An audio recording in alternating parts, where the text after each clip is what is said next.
ஹாய்ங்க, எப்படி இருக்கீங்க? நான் சூப்பராக இருக்கேன்.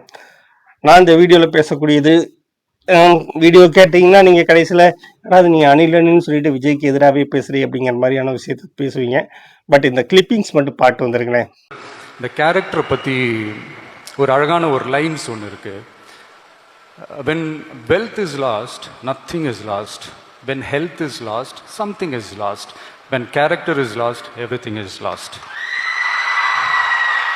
நீங்கள் பணத்தை இழந்துட்டீங்கன்னா நீங்கள் எதையுமே இழக்கல. ஆரோக்கியத்தை இழந்துட்டீங்கன்னா எதையோ ஒன்று இழக்கிறீங்க. ஆனால் குணத்தை இழந்துட்டீங்கன்னா நீங்கள் எல்லாத்தையுமே இழந்துடுறீங்க.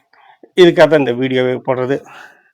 விஜய் சன் டிவியில் இந்த வீடியோவை திரும்ப திரும்ப டெலிகாஸ்ட் பண்ணிக்கிட்டே இருக்காங்க. அவங்களுடைய போஸ்ட் எல்லாமே பண்ணிக்கிட்டே இருக்காங்க. பொது வாழ்க்கைக்கு வந்ததுக்கு அப்புறமா சில விஷயங்களை நம்ம பண்ணவே கூடாது. எம்ஜிஆர் பண்ணலையா, கலைஞர் பண்ணலையா அப்படின்னு கேட்டால் அதுக்கு கணக்கில் வராது. ஒரு தப்புக்கு இன்னொரு தப்பு சரியாகாது அப்படிங்கிறது ஒரு விஷயம். அதை தாண்டின இன்னொரு விஷயம் என்னன்னு கேட்டிங்கன்னா, அன்னைக்கு சோசியல் மீடியாஸ் கிடையாது, யாரும் கேள்வி கேட்கல.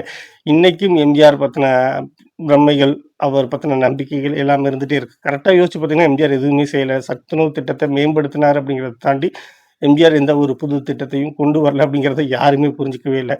எம்ஜிஆர் ஆட்சி நடத்துவேன்னு சொல்லக்கூடிய விஜய் உட்பட அன்னைக்கு 2 கல்யாணம் 3 கல்யாணம் அப்படிங்கிறது நார்மலாக இருந்துச்சு. அப்படிங்கிறத தாண்டி கலைஞராக இருக்கட்டும் இல்லை எம்ஜிஆராக இருக்கட்டும் அதை பொதுவெளியில் பிரச்சனைக்குரிய விஷயமா மாற்ற விரும்பலை.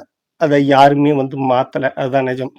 இன்னைக்கு அப்படி கிடையாது. விஜயோட ஒய்ஃப் எனக்கு இந்த மாதிரி பிரச்சனைகள் இருக்குது, இதில் எனக்கு வருத்தம் இருக்குது அப்படின்னு சொல்கிறாங்க.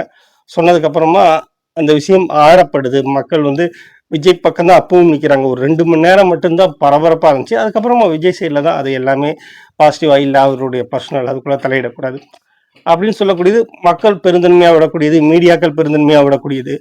பட் இதுதான் சான்ஸ் அப்படின்ட்டு திரும்பவும் ஜோடியாகவே வர்றது, ஒரே மாதிரி பண்ணுறது அப்படிங்கிறது ஒரு மாதிரியாக எல்லாருக்குமே கவலை அளிக்கக்கூடிய விஷயமா மாறுது அப்படிங்கிறது தான் நிஜம்.